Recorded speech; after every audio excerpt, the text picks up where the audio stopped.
কেমন আছেন সবাই? আজকের টপিকটা থাইরয়েড। খুব মজাদার একটা বিষয়, শুনতে খুব ভালো লাগবে, ইন্টারেস্টিং টপিক। আমরা সকলেই কম বেশি ডাক্তারের কাছে যাই, ডাক্তারবাবু আমাদের থাইরয়েড পরীক্ষা করতে দেয়। TSH, T3, T4, FT3, FT4 এই পরীক্ষাগুলো আমরা করে থাকি। ডাক্তারবাবুকে রিপোর্ট দিই, ডাক্তারবাবু ওষুধ দেয়, আমরা খাই। কেন এই পরীক্ষাগুলো করা হয় বা কি জন্য এটা দরকার? TSH কি জন্য দরকার, T3 কি জন্য, T4 কি জন্য, FT3 কেন পরীক্ষা করতে দিল বা FT4 কেন পরীক্ষা করতে দিল? আমরা তো স্বাভাবিক বিভিন্ন রকম সিমটম নিয়ে ডাক্তারবাবুর কাছে যাই, কিন্তু এর সাথে এর কানেকশানটা কি? চলুন আজকে এই বিষয়টা একটু আলোকপাত করা যাক, ভাল লাগবে, ইন্টারেস্টিং টপিক। আমাদের মস্তিষ্কে একটা পার্ট হচ্ছে হাইপোথ্যালামাস, আমরা সবাই জানি। এই হাইপোথ্যালামাসের মেন কিন্তু রোল হচ্ছে এই হরমোন ব্যালেন্সটা আমাদের শরীরে মেনটেন করা, এছাড়াও আমাদের শরীরে তাপমাত্রা নিয়ন্ত্রণ করা, খাবার দাবার, খিদে পাচ্ছে, পেট ভরা, এইসব বিষয়গুলো নিয়ন্ত্রণ কিন্তু হাইপোথ্যালামাস করে থাকে। তাই হাইপোথ্যালামাসের সাথে পিটিউটারি গ্ল্যান্ড, আমাদের মস্তিষ্কের ওপরের দিকে থাকে পিটিউটারি গ্ল্যান্ড, আমরা সবাই জানি। এই পিটিউটারি গ্ল্যান্ডে একটা কানেকশান আছে। এই পিটিউটারি গ্ল্যান্ডের সাথে আবার আমাদের এইখানে ঠিক ঘাড়ের সামনের দিকটা, গলাটা ঠিক চামড়ার পেছন দিকেই একটা প্রজাপতি আকারের গ্রন্থি থাকে বা গ্ল্যান্ড থাকে, এটাকে আমরা থাইরয়েড গ্ল্যান্ড বলে থাকি। এর আবার কানেকশন আছে কিভাবে?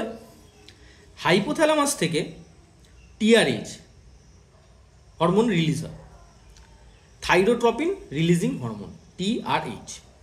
এই TRH এসে আমাদের যে পিটিউটারি গ্ল্যান্ড, একে ট্রিগার করলো, উদ্দীপিত করলো। সে তখন সেখান থেকে রিলিজ করলো, কেমন মজাদার বিষয় ভাবুন, একটার সাথে একটা কানেক্টেড। সে তখন সেখান থেকে রিলিজ করলো TSH hormone, thyroid stimulating hormone. তাহলে হাইপোথ্যালামাস TRH হরমোন বের করলো, সে এসে পিটিউটারি গ্ল্যান্ডকে ট্রিগার করলো, পিটিউটারি গ্ল্যান্ড থেকে বেরোলো TSH হরমোন।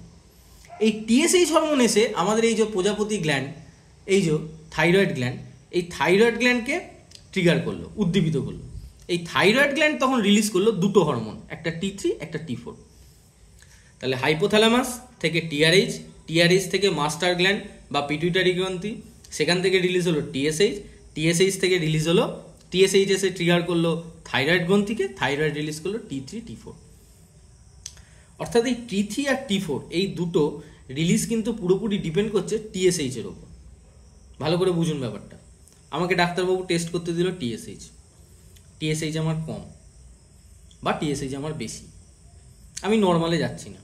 তাহলে TSH কম মানে আমার থাইরয়েড গ্রন্থিতে TSH হরমোন কম পৌঁছচ্ছে, TSH বেশি মানে থাইরয়েড গ্রন্থিতে TSH হরমোন বেশি পৌঁছচ্ছে। তাহলে কম বেশি ট্রিগার হচ্ছে, তার ফলে এদিকে T3 আর T4 হরমোন কম বেশি হচ্ছে। ধরুন T3 আর T4 হরমোন শরীরে কম, তাহলে শরীর অটোমেটিক্যালি থাইরয়েড গ্রন্থিকে বলছে যে আমাকে T3 আর T4 হরমোন বেশি করে সাপ্লাই করো, বেশি করে প্রয়োজন, কারণ কমে গেছে লেভেল। তখনই সে অটোমেটিক পিটিউটারি গ্রন্থিকে বলছে TSH হরমোন বেশি করে রিলিজ করো, ও বেশি করে ট্রিগার করবে, তাহলে এপাশে T3 T4 বেশি করে বাড়বে। তাহলে ব্যাপারটা বুঝুন, TSH হরমোন বেশি কখন হচ্ছে? যখন T3 আর T4 কমে যাচ্ছে।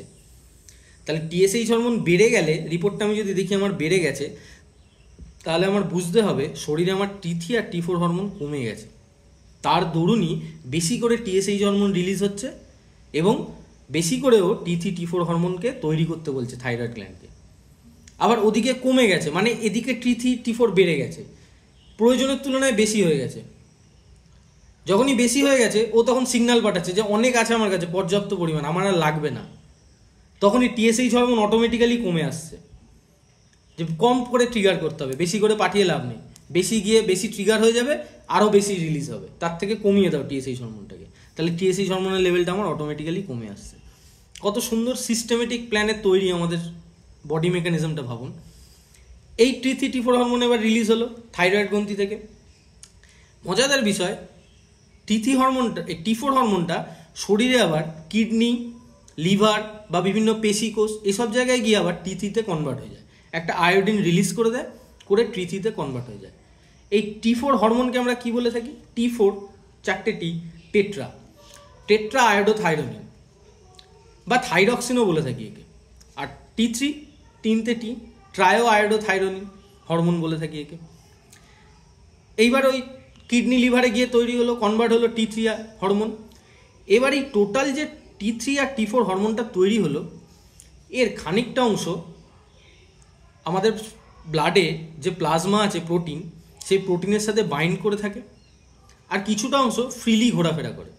এই ফ্রি যে অংশটা থাকে, যেটা প্রোটিনের সাথে বাইন্ড করলো না, এই অংশটা আবার আমাদের বিভিন্ন কোষে গিয়ে কাজ করতে সক্ষম, মানে কোষের মধ্যে প্রবেশ করতে সক্ষম।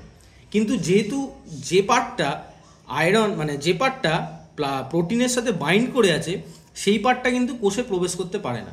তাহলে আমাদের কোষীয় কার্যকলাপের জন্য ওই ফ্রি পার্টটা প্রয়োজন, অর্থাৎ ফ্রি T3 বা ফ্রি T4, এটাকেই বলা হয় FT3 FT4। তাহলে এবার পুরো বিষয়টা রিকল করুন। আপনাকে ডাক্তারবাবু TSH টেস্ট করতে দিয়েছে। কী জন্য দিয়েছে? আপনাকে 1 নম্বর দেখতে চাইছে ঠিকঠাক TSH হরমোন রিলিজ হচ্ছে কিনা পিটিউটারি থেকে। আচ্ছা, রিলিজ যদি ঠিকঠাক হয়, TSH হরমোন বেড়ে গেছে, তার মানে থাইরয়েড গ্ল্যান্ডে এই নির্দেশটা পৌঁছেছে যে বেশি পরিমাণে T3 T4 হরমোন কমে গেছে, লেভেলটা কমে গেছে, বেশি পরিমাণে তৈরি করতে হবে, তাই জন্য TSHটা বেড়ে গেছে। আবার TSHটা কমে গেছে মানে T3 T4 হরমোনের পরিমাণ বেশি আছে। তাহলে এখান থেকে ডাক্তারবাবু একটা কোরিলেট করতে পারলো। এবার প্রয়োজনীয় পরিমাপের কতটা বেশি বেড়ে আছে বা কতটা বেশি কমে আছে T3 T4, তার জন্য ডাক্তারবাবু আপনাকে T3 T4 আলাদা করে করতে দিল বা থাইরয়েড প্রোফাইল করতে দিল, TSH T3 T4। এবার আমাদের শরীরে ঠিকঠাকভাবে কোষের মধ্যে এই T3 T4 পৌঁছে কাজ করতে পারছে কিনা, কোষীয় কার্যকলাপগুলো ঠিকঠাক হচ্ছে কিনা, সেটা কি করে বুঝবো? ওই ফ্রি T3 ফ্রি T4 ওরাই একমাত্র অ্যাক্সেস পায় কোষের মধ্যে ঢোকার, যেগুলো প্রোটিনের সাথে বাইন্ড করে আছে তারা ঢুকতে পারে না।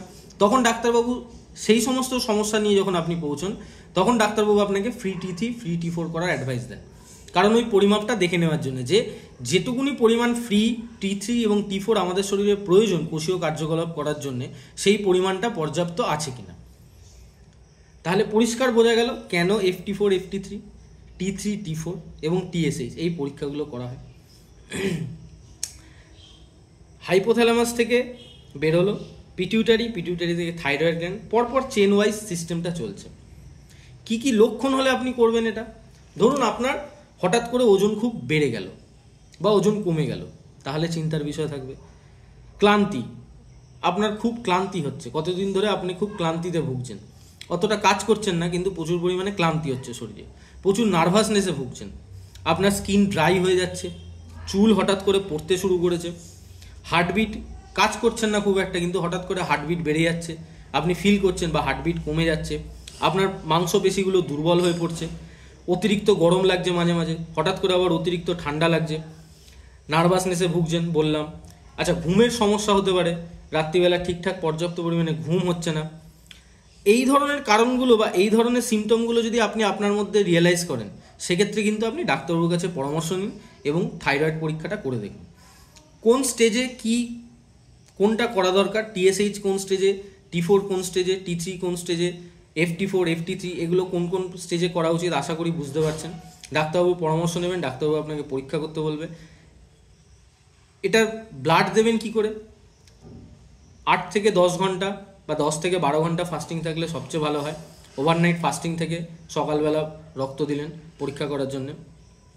এর নর্মাল রেঞ্জ কত, মানে আপনি বুঝবেন কি করে যে কোনটা বেশি কোনটা কম? সাধারণত আমরা যে রিপোর্টগুলো করে থাকি সেই রিপোর্টের পাশে ল্যাবে নর্মাল রেঞ্জ দেওয়া থাকে, কিট টু কিট ভ্যারি করে বিভিন্ন নর্মাল রেঞ্জ, তাও একটা স্ট্যান্ডার্ড যে নর্মাল রেঞ্জ আছে সেটা আমি বলে দিচ্ছি। TSH এর ক্ষেত্রে নর্মাল রেঞ্জ হচ্ছে 0.4 to 4.0 milli IU per L, international unit per L litre. T3 এর ক্ষেত্রে নর্মাল রেঞ্জ হচ্ছে 80 থেকে 200 nanogram per DL, T3 normal range. আর FT3 মানে ফ্রি T3 যেটা বললাম, তার নর্মাল রেঞ্জ হচ্ছে 1.5 to 6.0 picogram per ml, FT3 normal range. T4 এর নর্মাল রেঞ্জ হচ্ছে 5.0 to 12.0 মাইক্রোগ্রাম পার ডিএল। আর FT4 এর নর্মাল রেঞ্জ হচ্ছে 0.8 to 1.8 ন্যানোগ্রাম পার ডিএল। এই হচ্ছে নর্মাল রেঞ্জ। এর কম বা বেশি হলে আমরা বুঝতে পারবো যে আমাদের থাইরয়েড গ্ল্যান্ডের সমস্যা হচ্ছে। কোনো কারণে হয় TSH বেশি ক্ষরণ হচ্ছে, কোনো কারণে TSH কম ক্ষরণ হচ্ছে, T3 T4 ঠিকঠাক কাজ করতে পারছে না, বা FT3 FT4 ঠিকঠাক তৈরি হচ্ছে না। অনেক সময় দেখা যায় টোটাল T4 মানে T4টা আমাদের নর্মাল আছে কিন্তু FT4 আমাদের কম আছে। তাহলে কি বুঝবো আমরা? T4 বেশি, FT4 কম। আমি কি বললাম, কিছুটা পরিমাণ পার্ট আমাদের চলে যায় প্রোটিনের সাথে ব্যান্ড করে, আর বাকিটা ফ্রিলি ঘোরাফেরা করে। এবার ধরুন আপনার টোটাল থাইরয়েড গ্ল্যান্ড, যে আমাদের থাইরয়েড গ্ল্যান্ড আছে, সে T4 ঠিকঠাক পরিমাণে রিলিজ করছে, কিন্তু প্রচুর পরিমাণে T4 প্রোটিনের সাথে ব্যান্ড করে আছে, ফলে খুব স্বল্প পরিমাণ ফ্রি T4 রক্তে রয়েছে, সে স্বল্প পরিমাণ কোষে পৌঁছচ্ছে। তাহলে সেই ক্ষেত্রে কোষীয় কার্যকলাপ ঠিকঠাক হচ্ছে না, তাহলে সেই ক্ষেত্রে FT4 এর সমস্যা। তাহলে আমাদের TSH নর্মাল আছে, T4 নর্মাল আছে, কিন্তু FT4টা কম থাকায়, বেশি পরিমাণ আয়রনের সাথে বেশি পরিমাণ প্রোটিনের সাথে ব্যান্ড করে থাকায় ফ্রি T4টা রক্তে কম পড়ে আছে, ফলে ওই কাজটা কম হচ্ছে। তাহলে বিভিন্ন স্টেজে কিন্তু বিভিন্ন রকম অ্যাবনর্মালিটিস দেখা দিতে পারে। TSH কম বেশি হতে পারে, FT4 FT3ও কম বেশি ক্ষরণ হতে পারে, আবার প্রয়োজনের থেকে কম পরিমাণ বা বেশি পরিমাণ FT3 FT4ও রক্তে পাওয়া যেতে পারে। তাহলে বিভিন্ন স্টেজে বিভিন্ন রকম বাধা আসতে পারে। তাহলে বিভিন্ন বাধা অতিক্রম করার জন্য ডাক্তারবাবু পরামর্শ নেবেন অবশ্যই। ডাক্তারবাবু যা যা ওষুধ দেবে সেগুলো মেনটেন করে চলবেন, যা ডায়েট দেবে সেগুলো মেনটেন করে চলবেন। আশা করি পুরো বিষয়টা আমি বোঝাতে পারলাম খুব ছোট করে। বিস্তারিত সমস্ত কিছু ক্লাসে থাকবে, শর্ট ভিডিওতে এত কিছু বলা সম্ভব নয়। পুরো মেকানিজমটা কিভাবে হচ্ছে, কিভাবে আয়রন বাইন্ড হচ্ছে, কিভাবে বারবার আমি আয়রন বলে ফেলছি, কিভাবে প্রোটিন ব্যান্ড হচ্ছে, আচ্ছা কিভাবে আয়োডিন রিলিজ হচ্ছে কিডনি লিভার, সেখানে গিয়ে T4টা কিভাবে T3তে কনভার্ট হচ্ছে, এই ডিটেলটা আমার ক্লাসে থাকবে। ক্লাস খুব শিগগিরই শুরু করব। আশা করি বিষয়টা বোঝাতে পারলাম থাইরয়েডের ছোট করে। ভালো থাকবেন, সুস্থ থাকবেন।